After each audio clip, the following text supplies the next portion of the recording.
Балага тарбия үйдө берилет. Ата-энелер, кайталап жакшылап көңүл буруңуздар. Ата-энелер, балага тарбия үйдө берилет, мектепте ошол берилген тарбиянын жыйынтыгы көрүлөт. Мектепте болсо билим берилет. Ошон үчүн дагы биз мектептерде билим берүү мекемеси деп атайбыз. Мектептер музактай болбой калды.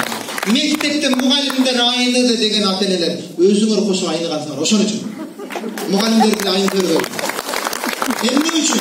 Анткени бүгүн мен сабакты өтүп, for example, I am writing the topic of this lesson, present simple tense. Мен теманы жазып атам. Тема калып кетип эле, тынч отур, кыйшаңдаба, деттериң гана, формаң гана, чачынан тартпа, жакшына жаз, не болтасың, урушпа. Тагыраагы ата-эне үйдө айтышы керек болгон нерсе менен алектенип атам.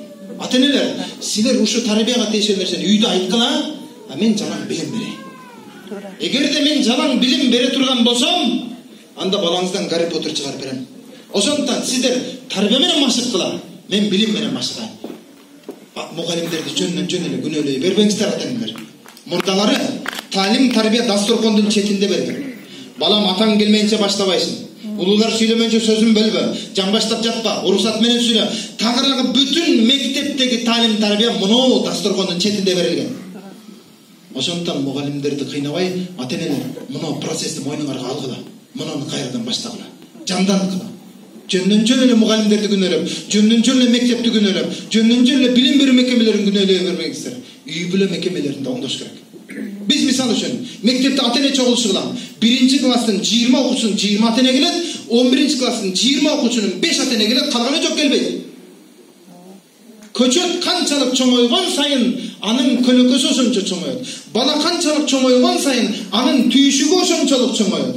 Баланын түйшүгү көбөйгөн сайын ата-энелер мектепке келбейсиңер, алыстап атасыңар. 1-класстын 20 ата-эне келбейли го, мен 1-класста өзүм тарбиялап алам. Мага 11-де керексиң, мага 9-да керексиң, 10-да керексиң, 8-де керексиң. Мага керек учурда ата-энелер келбей атасыңар мектепке.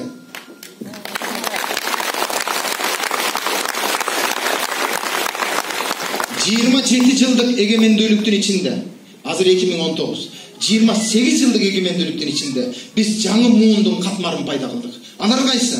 Мурдалары ата-энеси жок томолой жетимдер, же ата же апа жок жарты жетимдер бар эле. Азыр ата-эне бар туруп тирүүлөй жетимдиктин запкысын тартып аткан тирүүлөй жетимдердин катмарын пайда кылдык. Мен адеп сабагынан ата-энеге болгон урматсый деген теманы өтө албай атам. 45 мүнөттө 5 жолу өлүктүрүп атам. Билесизби эмнеге? 25 окуучумдун 5-өсү мына проблема менен кайгырып атат. Урматтуу ата-эне, мыналар үмүт менен чоңоет экен. Ата-энем өлсө да, атам өлсө да, апам өлсө да, тагам бар, таятам бар, тайжем бар, апчем бар, энем бар деген менен. Бирок мыналар таштап кеткен ата-апасын жек көрүп, күйүт менен чоңоет экен. Сезимсиз ташбор, боорукер болбой калат экен. Урматтуу ата-эне, келиңиздер андай болсо, чымчыктын уясы болсо да бузулбасынчы. Улуумун, кемпир чалдар. Ана келиниңди жамандап, небереңди жетим калдыргандан көрө, жашарыңды жашап бүттүң, базардан 1 кило эт алып, тузун көбүрөөк кошуп жеп отуруп ал эме.